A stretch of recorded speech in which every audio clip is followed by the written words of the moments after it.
નમસ્કાર વિદ્યાર્થી મિત્રો, આજે આપણે બીએસસી સેમ 2 એમાંનું સબ્જેક્ટ ફિઝિક્સ એમાં તમારું પેપર 201 એમાંનું પહેલું યુનિટ આપણે ઇલેક્ટ્રોસ્ટેટિક્સ ઓલરેડી ચાલુ કરી દીધું છે અને એમાં આપણે બધી થિયરીઓ જોઈ ચૂક્યા છીએ અને એ થિયરીઓ પૈકી એના એક્ઝામ્પલ્સ આપણે આજે જોવાના છે જે થિયરીઝ તમે ઓલરેડી ભણી ચૂક્યા છીએ અગાઉના લેક્ચર્સમાં.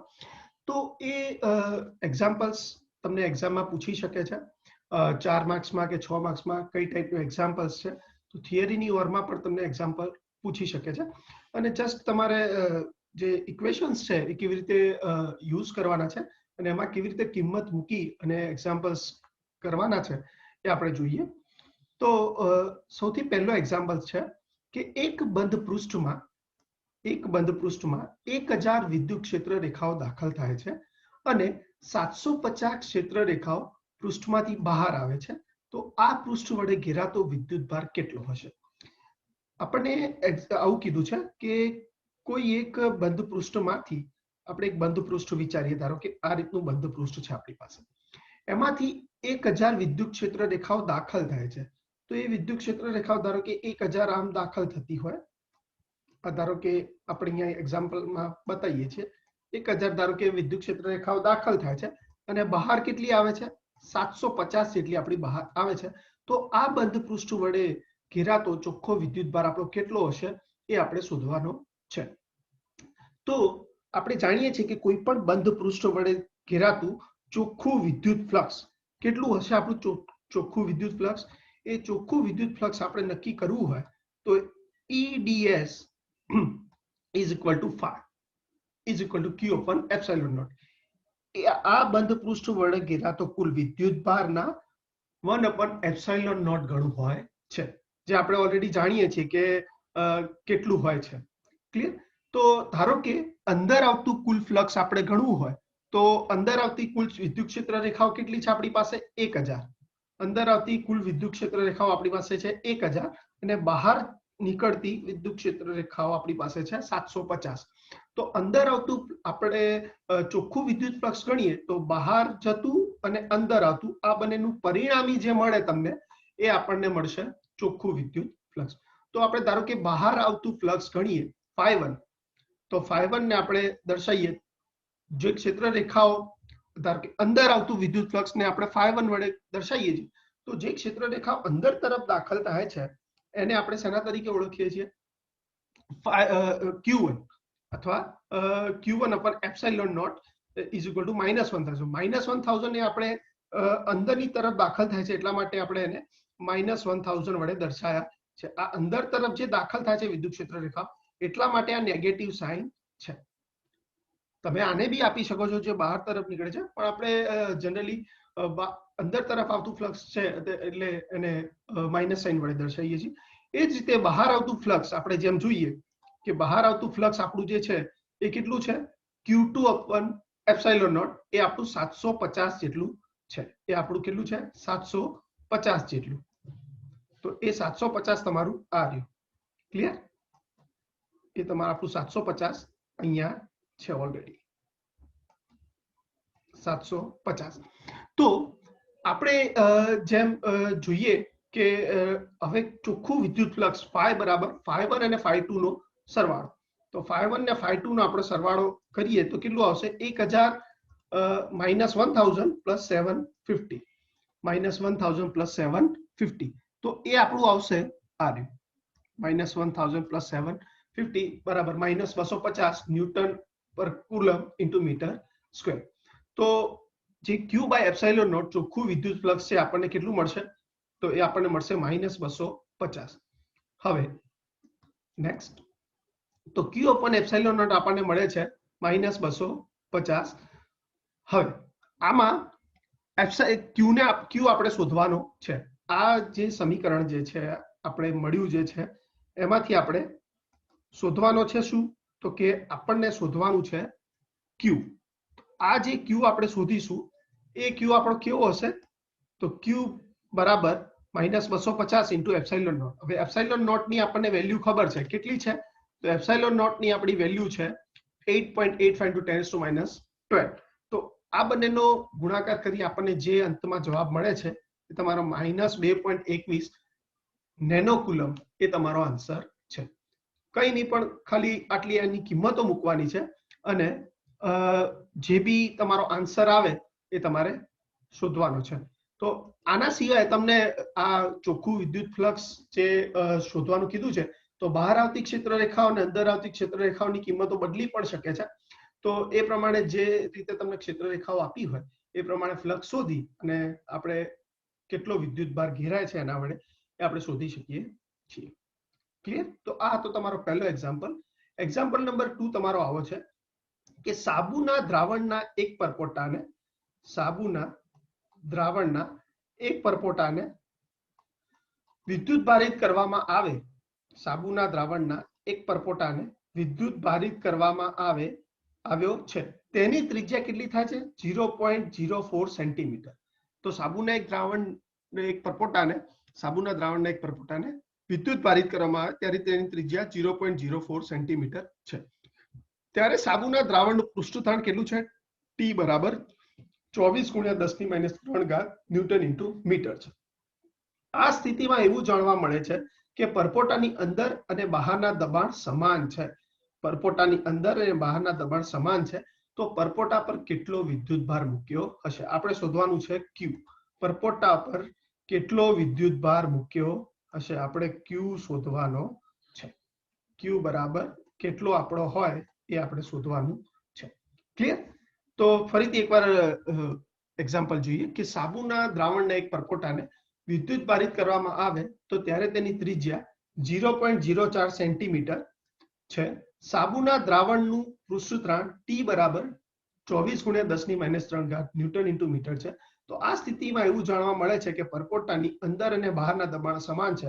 તો પરપોટા પર કેટલો વિદ્યુત ભાર મૂક્યો હશે? આપણે Q શોધવાનો છે. ક્લિયર? તો આપણે અહીંયા સમીકરણમાં શું આપેલું છે? બહારના દબાણ એટલે PO અને અંદરનું દબાણ PI એ બંને કેવા છે? સમાન છે. તો એ બંને સમાન હોય તો આપણે જે પૃષ્ઠતાણનું જે સૂત્ર છે T બરાબર Q²/128π² ε0R' એ આપણે એનો ઉપયોગ કરવાનો છે.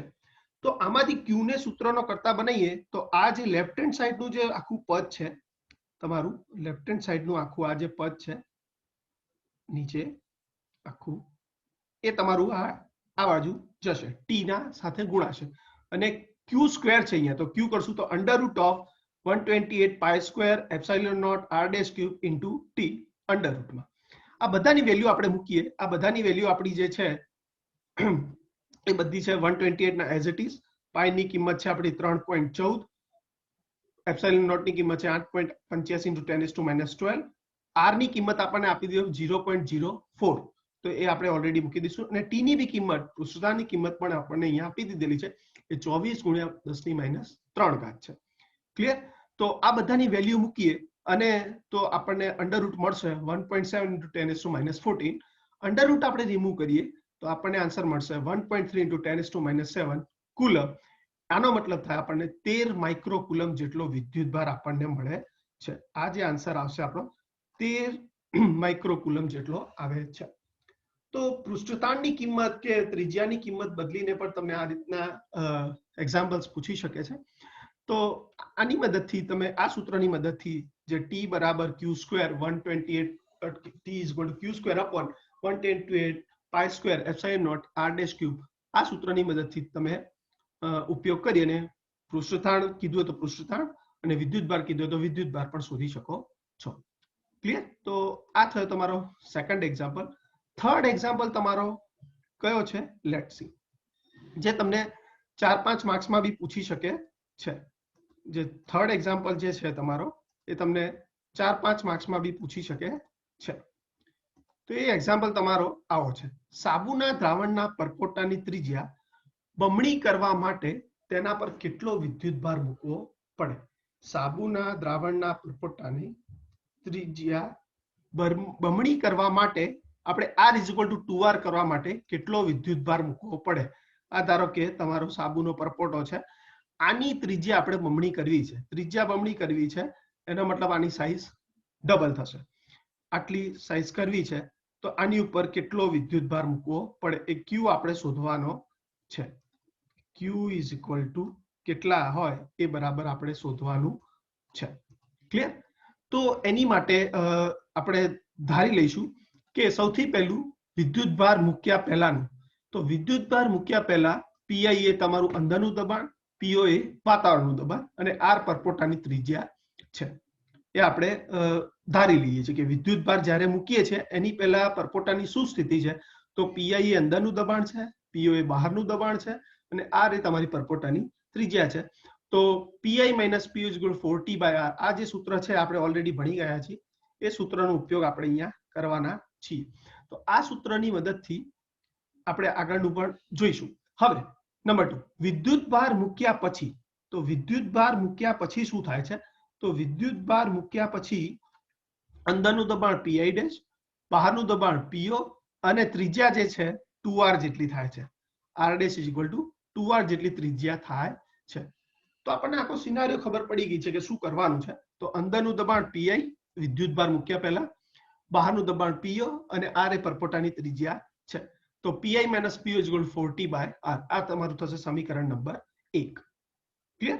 હવે વિદ્યુતભાર મૂક્યા પછી શું થાય છે, તો કે જે પરપોટાની ત્રિજ્યા છે બમણી થાય છે અને અંદરનું દબાણ ત્યારે આવે છે પીઆઈ ડેશ, બહારનું દબાણ આવે છે પીઓ અને જે ત્રિજ્યા છે આર ડેશ બરાબર 2r જેટલી આવે છે. ક્લિયર?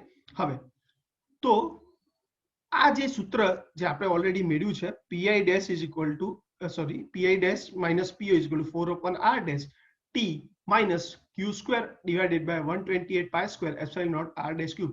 જે આપણે સાબુના પરપોટાની જ્યારે થિયરી ભણતા હતા ત્યારે પૃષ્ઠ તાણ અને ત્રિજ્યાની વાત કરતા હતા, એ કિસ્સામાં આપણે આ સૂત્ર મેળવેલું કે P I dash is equal to P I dash minus P O is equal to 4/r dash into bracket T minus Q square divided by 128 pi square epsilon naught r dash cube. Clear? હવે સમીકરણ 1 તમારું આ રહ્યું, P I minus P O is equal to 4t/r, અને સમીકરણ 2 તમારું છે P I dash minus P O is equal to 4/r dash T minus Q square divided by 128 pi square epsilon naught r dash cube.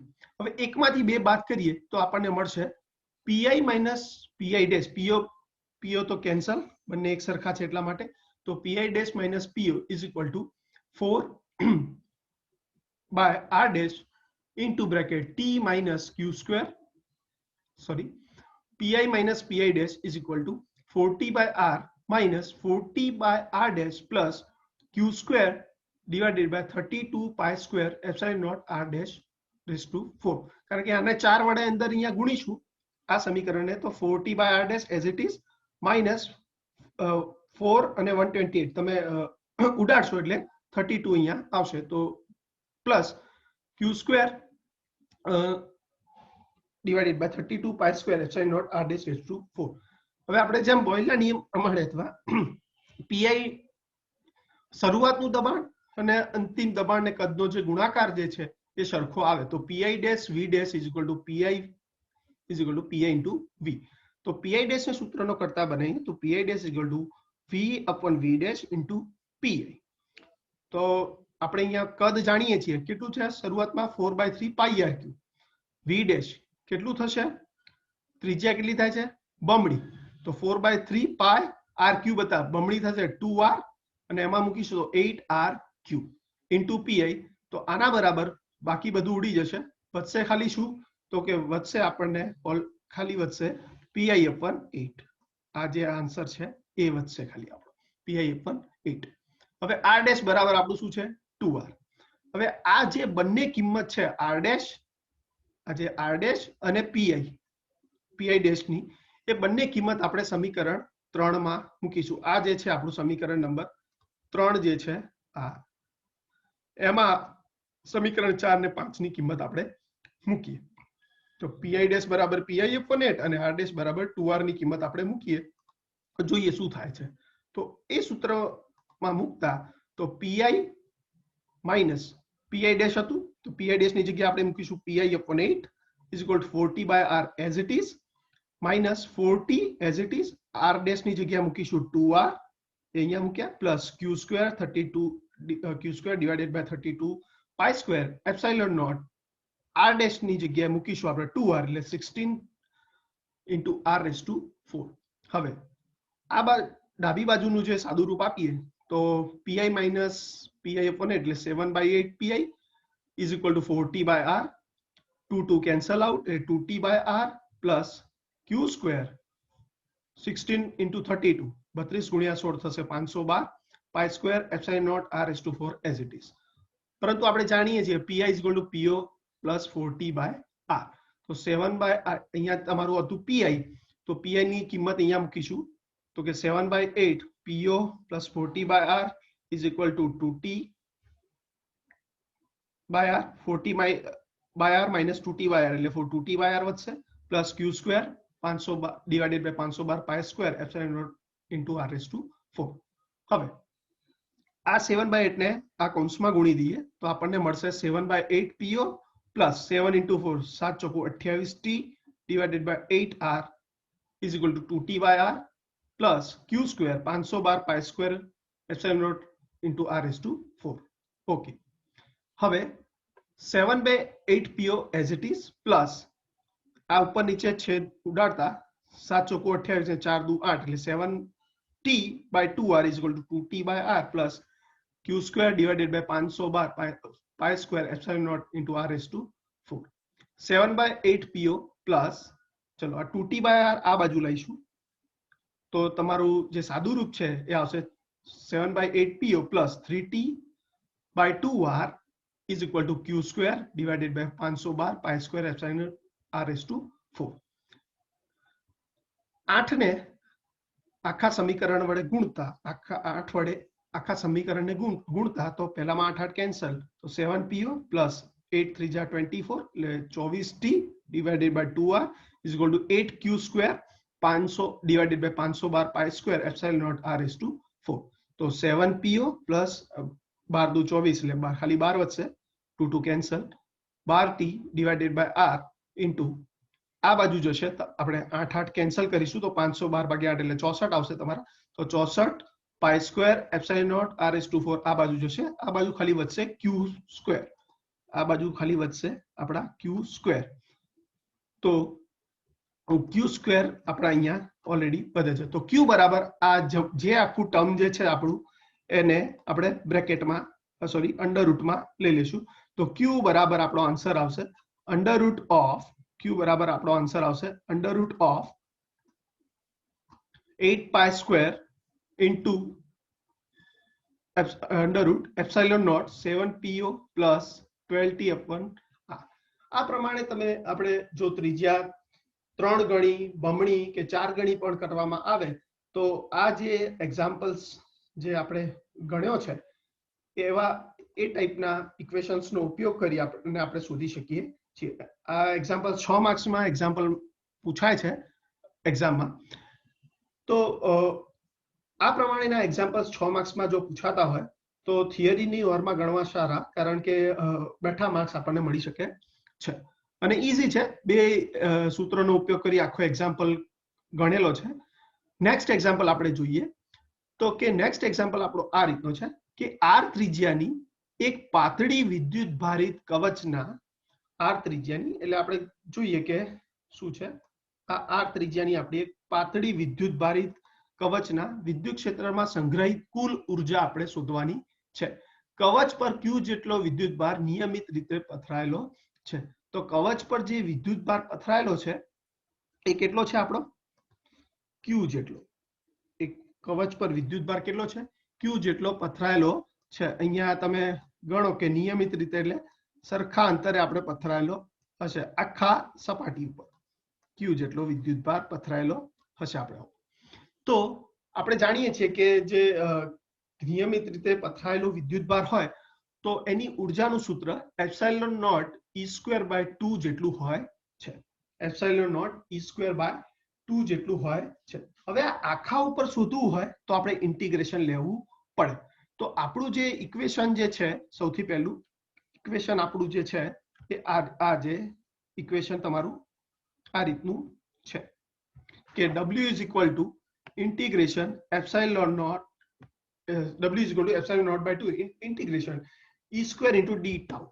અનંત અવકાશ પર આપણું જે ઇન્ટિગ્રેશન લીધેલું છે, આ જે ઇન્ટિગ્રેશન લીધેલું છે એ આપણું અનંત અવકાશ પર લીધેલું ઇન્ટિગ્રેશન છે. તો એ જે અનંત અવકાશ પર લીધેલું ઇન્ટિગ્રેશન છે એના કારણે અહીંયા ડી ટાઉ છે. હવે આ જે ડી ટાઉ છે એ ત્રણેય કોઓર્ડિનેટ સિસ્ટમનો સમન્વય છે. એટલે કાર્ટેશિયન, સ્ફેરિકલ અને સિલિન્ડ્રિકલ એ ત્રણેય કોઓર્ડિનેટ સિસ્ટમનો આપણો સમન્વય છે. હવે આપણે જાણીએ છીએ કવચની અંદર કોઈ વિદ્યુતભાર હોતો નથી. આપણે કોઈ પણ વિદ્યુતભાર આની ઉપર દાખલ કરવો હોય તો માત્ર સપાટી ઉપર જ વહેંચાય છે, માત્ર એની સપાટી ઉપર જ વહેંચાય છે. આની અંદર કોઈ વિદ્યુતભાર હોતો નથી. ક્લિયર? તો સપાટ કવચની અંદર વિદ્યુત ક્ષેત્ર કેટલું છે? E બરાબર 0 છે. અને કવચની બહાર જે વિદ્યુત ક્ષેત્ર છે એનું મૂલ્ય કેટલું હશે? E is equal to kq/r² જેટલું. k ની કિંમત છે 1/4πε0. તો E ની જે વેલ્યુ છે એ થશે 1/4πε0 q/r² જેટલું થશે.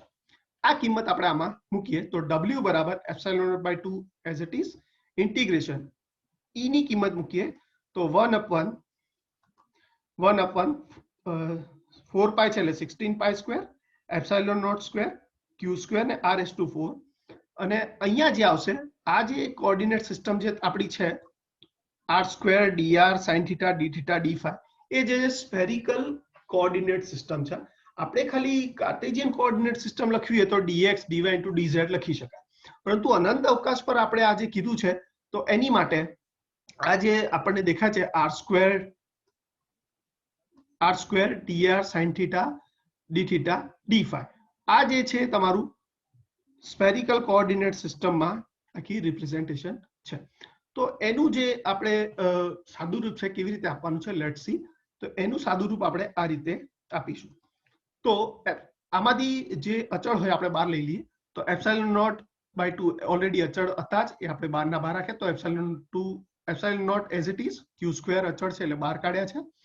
16 × 2 એટલે 32 π² ε0² આ બધું અચળ છે.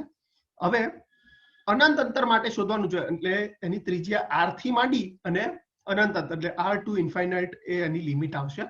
હવે વધશે શું? અહીંયા r⁴ છે, અહીંયા r² છે એટલે 1/r² × dr. આ 4π ક્યાંથી આવ્યા? આ જે 4π છે એ ક્યાંથી આપણને મળે છે? તો r² dr, આ dr તો ઓલરેડી એઝ ઇટ ઇઝ છે. આ જે ઇન્ટિગ્રેશન છે sin θ dθ dϕ, sin θ dθ dϕ. તો sin θ નું આપણને ઇન્ટિગ્રેશન ખબર છે કે થશે -cos θ. એનું જે ઇન્ટિગ્રેશન થશે એ થશે 0 થી π ઉપર. એટલે 0 થી π ઉપર sin θ નું તમે ઇન્ટિગ્રેશન કરશો એટલે આપણને મળશે 2. એ આ આન્સર આપણને મળશે 2. તમે કરી બી શકો છો. એ આન્સર આપણને મળશે 2 જેટલો.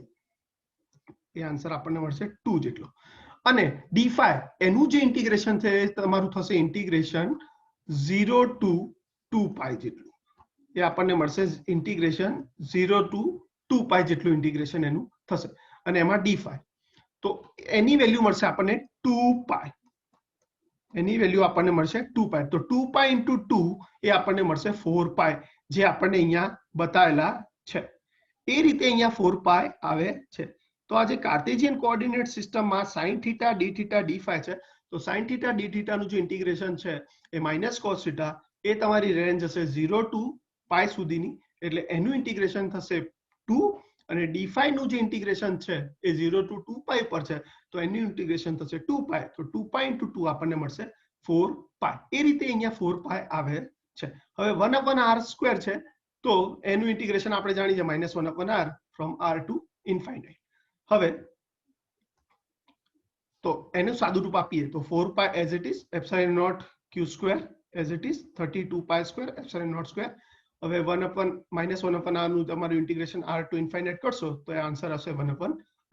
આનું સાદું રૂપ આપીએ તો આપણને આન્સર મળશે q / 8πε0 × r. ક્લિયર? તો આ રીતે આપણે આ એક્ઝામ્પલ્સ ને સોલ્વ કરી શકીએ છીએ. ક્લિયર? હવે પછીનું એક્ઝામ્પલ, લાસ્ટ એક્ઝામ્પલ આપણે જોઈએ કે મિલિકનના એક પ્રયોગમાં એક ટીપાની ગતિ માટે અન્ય પ્રયોગો પરથી મેળવેલ અચળાંક k બરાબર 3.2 into 10⁻11 MKS એકમ છે. લાગુ પાડેલ વીજ ક્ષેત્ર એટલે કે વિદ્યુત ક્ષેત્ર E બરાબર 20,000 વોલ્ટ પર મીટર છે હોય ત્યારે ટીપાનો ઉર્ધ્વ દિશામાંનો અચળ વેગ 0.08 સેન્ટીમીટર પર સેકન્ડ જણાય છે. આ વિસ્તારમાં x કિરણો પસાર કરતા ટીપાનો ઉર્ધ્વ દિશામાંનો અચળ વેગ કેટલો ગણાય છે 0.11 સેન્ટીમીટર પર સેકન્ડ જણાય છે. તો x કિરણોને લીધે થયેલા આયનીકરણથી ટીપાએ મેળવેલા વધારાનો વિદ્યુતભાર શોધો. તે પ્રાથમિક વિદ્યુતભાર કરતા કેટલા ગણો છે એ પણ આપણે શોધવાનું છે. તો અહીંયા જે રાશિઓ આપણને આપેલી છે એ આપણે જોઈએ. તો k બરાબર અહીંયા આપણને આપ્યા છે k બરાબર 3.2 into 10⁻12 MKS જે ઓલરેડી અહીંયા આપી દીધેલા છે આપડા. પછી E બરાબર એટલે વિદ્યુત ક્ષેત્ર E બરાબર 20,000 વોલ્ટ પર મીટર આપેલું છે. આયનીકરણ નતું કર્યું એટલે x કિરણો પસાર નતા કર્યા ત્યારે અચળ વેગ આપ્યો છે 0.08 સેન્ટીમીટર પર સેકન્ડ અને ક્ષ કિરણો પસાર કર્યા પછીનો વેગ છે v2 બરાબર 0.11 સેન્ટીમીટર પર સેકન્ડ. તો આ બંનેની જે માઈનસ તફાવત લઈએ v2 v1 એ આપણો આવશે 0.11 માઈનસ 0.08 એટલે 0.03 સેન્ટીમીટર પર સેકન્ડ અથવા 0.02 into 10⁻2 મીટર પર સેકન્ડ. હવે આપણે જે મિલિકનના પ્રયોગમાં જે સૂત્ર જોયેલું કે qn કોઈ આયનીકરણ કર્યા પછી વધારાનો વિદ્યુતભાર કેટલો ગ્રહણ કરે છે તો qn બરાબર k1e into v2 minus v1 આ જે સૂત્ર હતું આપણો એ જ. તો k ની કિંમત અહીંયા કેટલી છે 3.2 into 10⁻11 as it is મૂકવાની છે. અહીંયા ભૂલ છે અહીંયા 10⁻11 આવશે. e બરાબર આપણને 20,000 આપી દીધેલા છે એ આપણે અહીંયા મૂકીશું 20,000 અને v2 minus v1 જે તફાવત અહીંયા જે છે 0.03 into 10⁻2. તો આની ઉપરથી તમે જ્યારે ગણતરી કરશો તો આ આન્સર તમને મળશે. આ આન્સર આપણને 4.8 into 10⁻19 કુલમ જેટલો નો આપણને આન્સર મળશે. હવે આને e વડે આપણે ભાગીએ તો qn by e એટલે આ 4.8 divided by 4.8 into 10⁻19 અને 1.6 વડે ભાગીએ 1.6 into 10⁻19 એટલે કે જે ઇલેક્ટ્રોનનો વીજભાર છે એના વડે ભાગીએ તો એ આન્સર આપણને મળશે 3 જેટલો. એ આન્સર આપણને કેટલો મળશે 3 જેટલો જે અહીંયા 3 ગણો હશે. અહીંયા ભૂલ છે અહીંયા આપણે 3 ગણો આવે છે. તો આ જે આન્સર આવશે આપણો 3 ગણો હશે એમ કહી શકાય. આ 0 નહીં આવે 0 ની જગ્યાએ આપણને મળશે 3. તો પ્રાથમિક વિદ્યુતભાર કરતા 3 ગણો છે એવું કહી શકાય. તો આ પ્રમાણેના અલગ અલગ એક્ઝામ્પલ આપણને પૂછી શકે છે. ક્લિયર? આ સાથે આપણે યુનિટ 1 નું જે પહેલું ચેપ્ટર છે એ પૂરું થાય છે. નેક્સ્ટ લેક્ચરમાં આપણે એનું બીજું ચેપ્ટર જે છે એ સ્ટાર્ટ કરીશું. Okay, thank you.